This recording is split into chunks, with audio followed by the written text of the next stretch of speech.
우리는 지난 시간 하나님의 구원하심을 보았습니다. 하나님께서는 롯을 구원하기 위해 오셨습니다. 그리고 롯을 구원하셨습니다. 그 구원에는 어떠한 조건도 없었습니다. 아브라함을 생각하신 하나님께서는 어떤 것도 따지지 않고 롯을 구원하셨습니다. 그리고 롯에게 하나님의 일하심을 보여주었습니다. 정말 어리석고 우둔하게 행한 롯이었지만 그가 하나님을 위해 나섰을 때 하나님께서는 역사하셨습니다. 하지만 그의 어리석음은 끝나지 않습니다. 오늘 본문을 함께 살펴보며 롯을 구원의 길로 초대한 하나님과 그 구원을 저버린 롯, 그럼에도 불구하고 포기하지 않으시는 하나님, 또한 그 하나님을 묵상하며 우리에게 행하신 하나님을 묵상할 수 있기를 소원합니다. 첫 번째로 하나님께서는 포기하지 않는 분이십니다. 하나님께서는 창세기 18장 21절에 소돔에 온 목적을 말씀하셨습니다. 그것은 바로 알려는 것입니다. 내가 이제 내려가서 그 모든 행한 것이 과연 내게 들린 부르짖음과 같은지 그렇지 않은지 내가 보고 알려하노라. 사실 이것이 바로 소돔의 심판의 가장 중요한 핵심입니다. 알려고 오셨습니다. 이 알다라는 단어는 아브라함을 선택한 이유에서도 나옵니다. 18장 19절에 표현된 선택했다라는 단어가 원래 원어로는 아브라함을 알았다라고 표현되어 있습니다. 그리고 마지막으로 소돔인들을 알려고 온 하나님께 소돔인은 어떻게 알려주었습니까? 19장 5절에 보면 소돔인들이 천사들을 상관하리라 라고 하는 말이 나옵니다. 여기서 상관하다라는 단어가 바로 알다라는 단어입니다. 아브라함을 아셨고 그래서 선택하여 주신 하나님, 그리고 소돔을 알려오신 하나님, 그 하나님에게 소돔은 자신의 죄악을 적나라하게 알려주었습니다. 그렇기에 소돔과 고모라의 심판은 확정되었습니다. 이 5절 전에는, 오늘 본문 전에 천사들이 롯에게 소돔을 멸망시킨다는 말을 하지 않습니다. 이것은 이 일로 말미암아 소돔의 멸망이 확실해졌음을 뜻하는 것입니다. 그렇다면 오늘 우리가 살펴본 것은 롯은 과연 어떻게 자신을 알렸나입니다. 8절을 통해서 그는 그의 어리석음을 알렸습니다. 바로 소돔인들에 향한 그의 대처입니다. 3절에 나오는 무교병을 통해서 그는 부족함을 알렸습니다. 그리고 14절에 나온 사위의 반응을 통해 그가 정말 무능함을, 정말 자신의 사위에게조차도 제대로 뜻을 전할 수 없음을 알렸습니다. 그리고 결정적으로 16절을 통해 그는 그의 눈이 아직도 세상을 향하고 있음을 알리고 있습니다. 물론 롯이 처한 상황을 살펴보면 일반적으로 생각해서 그럴만합니다. 자, 롯이 언제 결혼했을까요? 분명히 성경에는 나와 있지 않습니다. 그리고 우리가 생각하는 것 역시도 성경에 읽은 적이 없습니다. 하란에서 처음 나올 때 분명히 아브라함과 사레와 롯, 그리고 아브라함에게 속한 사람들이었습니다. 롯의 아내는 나오지 않습니다. 애굽에 갈 때도 마찬가지입니다. 그런데 오늘 본문을 보면 사위들이 나옵니다. 이건 롯의 두 딸이 결혼하거나 아니면 최소한 약혼을 했다는 것을 뜻합니다. 그리고 특별히 8절에서 남자를 가까이 하지 않은 두 딸이라고 밝히고 있으므로 이 딸들은 약혼을 한 상태라는 것을 알 수 있습니다. 당시 여자들은 15세를 전후해서 시집을 갔습니다. 그렇다는 것은 지금 두 딸이 15세 전후라는 것을 뜻하고 있습니다. 그리고 이것은 이스마엘의 나이와 비슷합니다. 지금 이스마엘이 14살입니다. 한마디로 아브라함과 롯이 갈라선 이후에 롯은 소돔에 가서 두 딸을 낳았다고 보는 것이 타당한 결론일 것입니다. 이것은 롯의 결혼 시기도 그 즈음이라고 볼 수 있다는 뜻입니다. 왜 이 말을 하는가 하면 롯의 아내도 소돔 출신인 가능성이 높다는 결론이 나오기 때문입니다. 정리해보면 소돔 출신이거나 아니면 그 근방 출신인 아내와 소돔에서만 자란 두 딸이 있습니다. 그리고 소돔에서 오래 생활하여 자신의 모든 생활의 기반이 거기에 있는 롯입니다. 우리의 생각으로 볼 때 충분히 지체할 만합니다. 오직 세상의 관점에서 말입니다. 그래서 그는 천사들이 그를 잡아 끄는 그 순간에도 소돔을 떠나기 싫어했습니다. 오늘 나오는 인도하여라는 말은 천사들이 그의 손을 붙잡고 이끌어냈다는 것입니다. 결국 그는 끝까지 세상에서 눈을 떼지 못합니다. 그것은 롯의 믿음 없음으로 나타나고 있습니다. 18절과 19절입니다. 분명 산으로 도망해라 했지만 롯은 거부합니다. 그것은 자신이 도망할 능력이 없다는 것입니다. 우리말 성경에는 나와 있지 않지만 원문에 능력할 수 있다, 능력이 있다라는 단어가 분명히 나옵니다. 그것이 부정사와 합쳐져 나는 그럴 능력이 없다라고 분명히 말을 합니다. 그 다음 나오는 재앙을 만나 죽을지 모른다라는 말이 있는데 여기서 재앙을 만나다라는 말 역시 재앙이 내게 달라붙는다라는 표현으로 되어 있습니다. 그 다음 죽을 거다라는 말이 죽었다라고 나와 있습니다. 즉 과거로 완료형으로 나와 있습니다.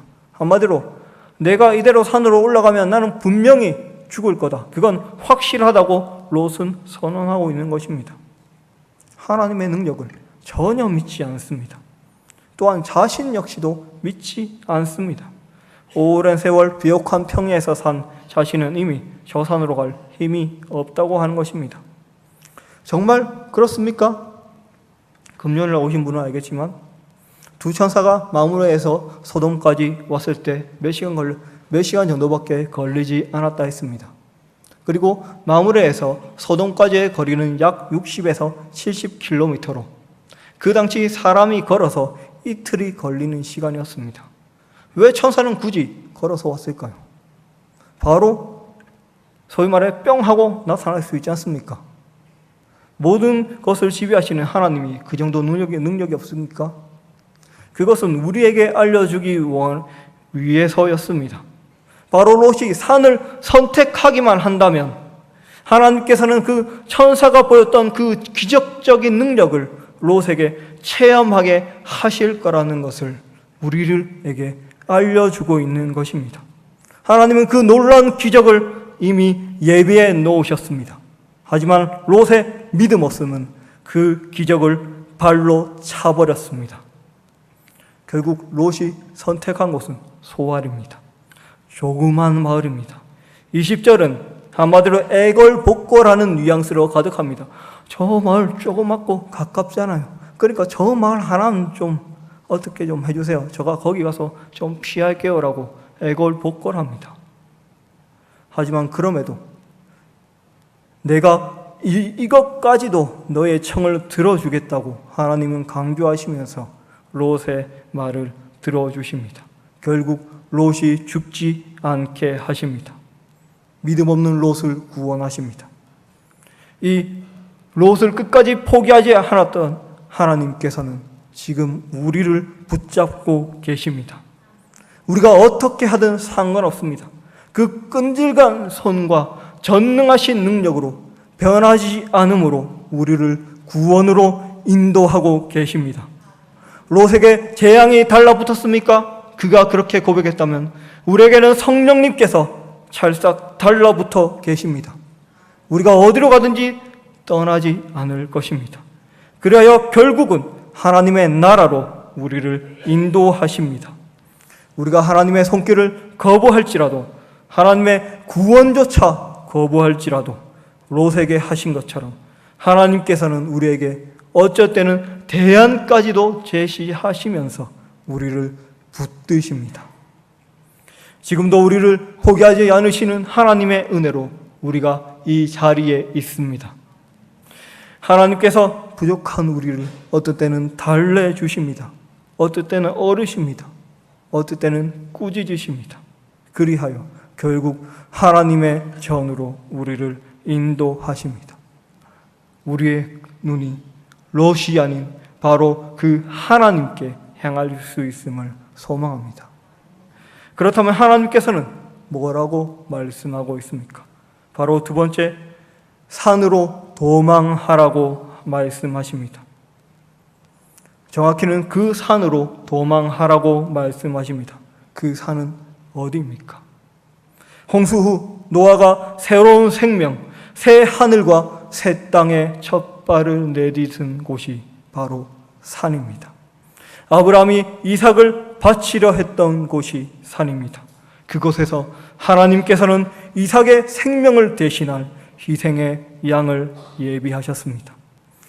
하나님께서 이스라엘과 언약하신 곳, 그리하여 진정으로 이스라엘이 비로소 하나님의 백성이 된 곳, 그것이 바로 산입니다.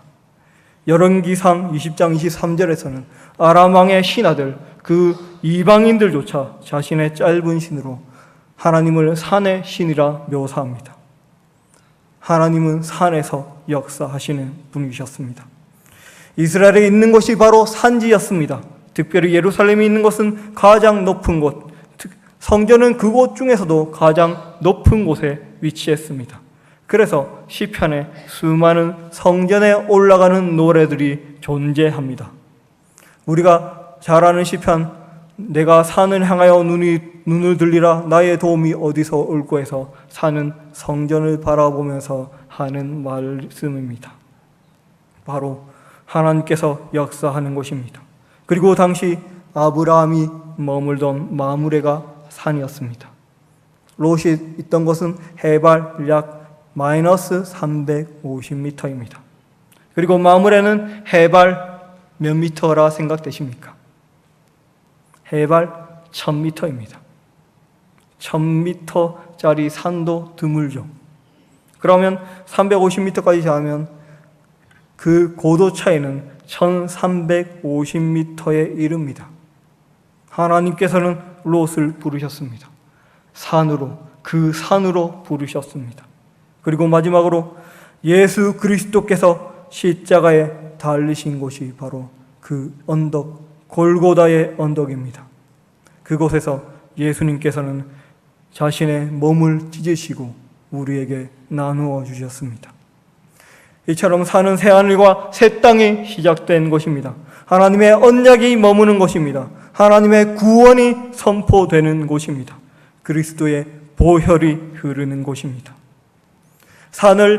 산으로 도망하라는 것은 하나님의 초청이었습니다. 비옥하지만, 그리고 살기 좋은 평야지만 곧 멸망할 세상에서 살던 롯에게 하신 하나님의 구원의 초청이었습니다. 다시 아브라함에게 돌아가 힘들고 어렵지만 함께 언약의 길로 가자는 하나님이 하신 화해의 제스처였습니다. 회복의 메시지였습니다. 그러나 롯이 선택한 곳은 조그만 땅, 평지 소알이었습니다. 그 광활한 구원의 역사를 외면하였습니다. 조그만 평지를 선택했습니다. 결국 거기서도 두려워 떨며 도망가 동굴로 들어갔습니다. 그리고 오직 어둠과 비참함, 절망만이 가득한 곳에서 롯과 두 딸은 죄악을 잉태하였습니다. 하나님께서는 우리를 부르고 계십니다. 우리 각자에게 주어진 산으로 도망하라고 말하고 계십니다. 바로 아버지 하나님께서 기다리는 곳으로 돌아오라는 부르심입니다. 그리스도 예수의 피가 흐르는 곳으로 돌아오라는 외침입니다. 그러나 산은 오르기 힘든 곳입니다. 평지에 살던 롯처럼 우리에게 산은 어렵고 힘든 곳입니다. 미지의 장소입니다. 험악해 보입니다. 우리 앞에 주어진 산들은 우리의 눈으로 볼 때 고개를 절레절레 흔들게 할 수 있습니다. 그래서 우리는 롯처럼 산이 아닌 소알을 구할 때가 너무 많습니다. 저 험난한 산 말고 이 앞에 자그마한 마을을 달라고 하나님께 때를 쓸 때가 너무나 많습니다. 그럼에도 하나님께서는 우리를 산으로 부르시고 계십니다. 비옥하고 넓은 평지, 멸망으로 인도할 넓은 길이 아닙니다. 험난하고 좁은 길로 우리를 부르십니다. 만일 롯이 산으로 올랐다면 그의 눈은 아브라함의 눈이 되었을 것입니다. 27절과 28절에서 아브라함이 목도한 것을 롯은 똑같이 보았을 것입니다. 창세기 13장 14절에 롯이 떠난 후 하나님께서 아브라함에게 보여주셨던 것을 하나님께서는 롯에게 보여주실 것입니다. 하지만 롯은 실패했습니다. 그리고 그의 결말은 멸망보다 못한 죄악으로 끝났습니다. 우리는 어떠한 선택을 했습니까? 하고 있습니까? 할 것입니까? 우리의 선택이 소알이라면 우리의 끝은 죄악의 동굴일 것입니다. 하지만 포기하지 않으시는 하나님께서는 지금도 우리를 기다리고 계십니다. 우리에게 주어진 저 험난한 산을 바라봅시다. 겁먹은 우리를 향해 하나님께서 바라보고 계십니다. 그 산 정상에서 만물을 말 한마디로 만드신 영원하신 아버지께서 두 팔을 벌리고 우리를 기다리고 계십니다. 그 험난함이 걱정입니까? 그 길은 벌써 그리스도의 보혈로 덮여 있습니다. 성은 정상으로부터 흘러내리는 보혈이 강물과 같이 덮고 있습니다. 그리고 산을 오르는 우리를 그 보혈로 덮어주실 것입니다. 지금도 그를 위해 흐르고 있습니다. 그리고 우리의 곁에는 성령께서 함께 계십니다. 그 발에서 혹시나 우리가 실족하면 성령께서 인도하고 이끌기 위해 우리의 곁에서 동행하고 계십니다.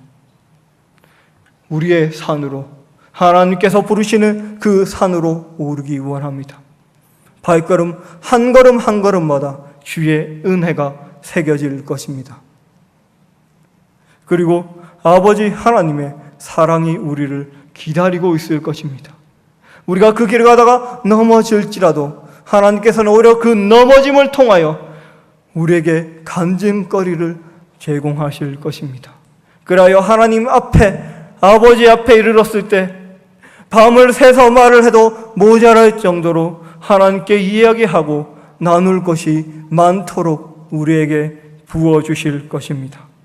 그 영원한 하나님의 은혜가 넘치는 곳으로 향하기를 원합니다. 그 사명으로 달려나가기 원합니다. 그 부르심에 기꺼이 응답하는 우리가 되기를 원합니다. 우리 한 명 한 명에게 주어진 그 산이 무엇인지, 부르심이 무엇인지 저는 알지 못합니다. 하지만 아는 것은 우리가 응답하며 산을 오른다면 삼위의 하나님께서 함께 하실 것이란 사실입니다. 그러니 주와 동행하며 주께서 부르신 그 산을 향해 담대히 달려나갈 수 있는 우리 모두가 되기를 간절히 소망합니다.